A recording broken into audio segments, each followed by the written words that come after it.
ಈ ನೂತನವಾದಂತ ತಿಂಗಳಿಗೆ ದೇವರು ದಯಪಾಲಿಸುವಂತಹ ನೂತನವಾದಂತ ವಾಗ್ದಾನ ದ ಮಂತ್ ಆಫ್ ಜಾಯ್ ಎಂಬುದಾಗಿ, ಉಲ್ಲಾಸದ ತಿಂಗಳಾಗಿದೆ. ಇದಕ್ಕೆ ಆಧಾರ ವಚನವಾಗಿ ಲೂಕನ ಬರೆದ ಸುವಾರ್ತೆ ಪ್ರಾರಂಭದ ಅಧ್ಯಾಯ 44ನೇ ವಚನದಲ್ಲಿ ಬರೆಯಲ್ಪಟ್ಟಿರುತ್ತದೆ. ಇಗೋ ನಿನ್ನ ವಂದನೆಯು ನನ್ನ ಕಿವಿಗೆ ಬೀಳುತ್ತಲೇ ಕೂಸು ನನ್ನ ಗರ್ಭದಲ್ಲಿ ಉಲ್ಲಾಸದಿಂದ ಹಾರಾಡಿತು ಎಂಬುದಾಗಿ. ಎಲಿಜಬೆತರ ಕುಟುಂಬದಲ್ಲಿ ದಾಂಪತ್ಯ ಜೀವನಕ್ಕೆ ಕಾಲಿಟ್ಟಂದಿನಿಂದ ವೃದ್ಧಾಪ್ಯವನ್ನ ತಲುಪುವವರೆಗೂ ಮಕ್ಕಳಿಲ್ಲ ಎನ್ನುವಂತ ಒಂದೇ ಒಂದು ಕೊರಗಿನ ನಿಮಿತ್ತವಾಗಿ ಉಲ್ಲಾಸವೇ ಕಳೆದು ಹೋಗಿತ್ತು. ಸುಮಾರು 400 ವರ್ಷಗಳಿಂದ ದೇವರಿಗೂ ಹಾಗೂ ಮನುಷ್ಯರಿಗೂ ಯಾವುದೇ ರೀತಿಯಾದಂತ ಸಂಪರ್ಕವಾಗಲಿ ಮಾತಾಗಲಿ ಇರಲೇ ಇಲ್ಲ.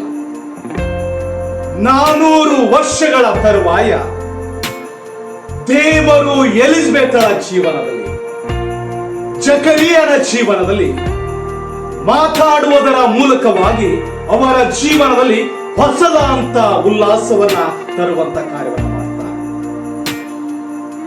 ದಾಂಪತ್ಯ ಜೀವನಕ್ಕೆ ಕಾಲಿಟ್ಟು ವೃದ್ಧಾಪ್ಯವನ್ನ ತಲುಪುವವರೆಗೂ ಉಲ್ಲಾಸವನ್ನೇ ಕಳೆದುಕೊಂಡಂತ ಎಲಿಜಬೆತರ ಜೀವನದಲ್ಲಿ ದೇವರು ಉಲ್ಲಾಸವನ್ನ ದಯಪಾಲಿಸಿದಂತೆ ಮಕ್ಕಳಿಲ್ಲ ಎನ್ನುವಂತ ಕಾರಣಕ್ಕಾಗಿ, ಸಾಲದ ಬಾಧೆಯ ಕಾರಣಕ್ಕಾಗಿ, ಅನಾರೋಗ್ಯದ ಕಾರಣಕ್ಕಾಗಿ, ಕುಟುಂಬದಲ್ಲಿ ಎದ್ದಿರುವಂತಹ ಸಮಸ್ಯೆಗಳ ಕಾರಣಕ್ಕಾಗಿ ಉಲ್ಲಾಸವನ್ನೇ ಕಳೆದುಕೊಂಡಿರುವಂತ ನಿಮ್ಮ ಕುಟುಂಬದಲ್ಲಿಯೂ ಕೂಡ ದೇವರು ತನ್ನ ಸ್ವರವನ್ನ ಕೇಳಿಸುವುದರ ಮೂಲಕವಾಗಿ ಕಳೆದುಕೊಂಡಿರುವಂತ ಉಲ್ಲಾಸವನ್ನ ದಯಪಾಲಿಸುತ್ತಾನೆ.